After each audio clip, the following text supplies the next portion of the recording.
when 2020 actually happened and I got a chance, and I'm like, what's bad about this guy?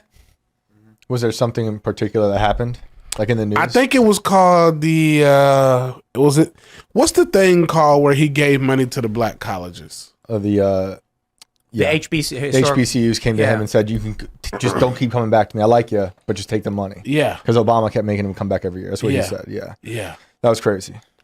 And then I'm like, how's this dude a racist? Right. Because like, if you give somebody resources or you give somebody opportunities, how is that racist? Mm-hmm. And you know, the reason I'm probably being outed right now by the BLM is because I have an opposing view, and I don't like that. I don't like how I can share the same complexion as somebody, and I don't think the same as them, and they call me, you know, a white supremacist. Yeah. Well, that's what Joe Biden said. He said, if you don't vote for him, you're not black. Yeah, but they're scared of me, bro, because I look like this, and I have my views, and I can take down their whole infrastructure. Because someone who looks like me should follow the same bandwagon as them. You're familiar with Larry Elder? Yeah. They called him the black face of white supremacy.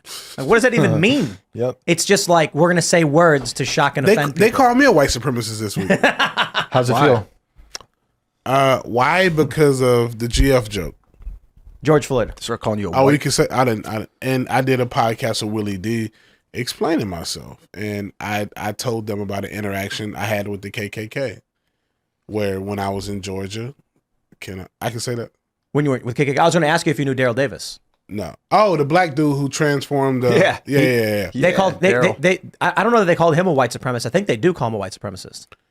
But here's the thing: I had an interaction with the KKK, and it's not trying to justify what they have done in the past or whatnot. But when it comes to life, I don't like to speak on history, even if the history of police officers in LA is harming a majority of black people. I don't want to believe that to be my truth. So when I speak for my truth. And when I was in Georgia riding my dirt bike, I told the story on Willie D podcast. I said, man, I was riding my dirt bike. My dirt bike bogged out in a creek. And a group of people heard it happening slightly over a hill, probably like creeks down here, probably like 5 or 6 feet to where I couldn't see what was going on above me. And I told Willie D, I said, you know who came to my rescue? And I said, you know what was going on right over that hill? And he said, what? I said, a KKK rally. Wow. And I said, these people came and helped me get my dirt bike out. They helped me get my dirt bike out and they said, go, get out of here. Were they in their hoods? Yes. What? Someone needs to draw this. Dude, this is wild. Wow. That's what I'm saying. Yeah. Like, but if I would have listened to everything a black person has told me and looked at every video, those can be extremists. Just like when it comes to slavery. Whenever I think, and me personally, whenever I think a person who shares my skin color thinks of slavery, they think of Django. They think of a big house with 300-400 slaves, but that's not how slavery actually was. It was a lot of poor farmers with 1 or 2 slaves, and they couldn't afford to treat them like shit. Mm-hmm. Yeah, we talk about Civil War quite a bit here, you know, as many people may have noticed. But we were talking about a lot of this. black people fought for the North. We were talking about this on the Culture War show, Culture War podcast, Fridays, 10 a.m. And when you start reading the history, a lot of people get the cliff notes of history. Mm-hmm. And the first thing I was reading about was like Frederick Douglass, and I don't know if it was him. It might have been him or his wife, but you start reading about slaves who bought their freedom. Mm-hmm. And then I was like, wait, what?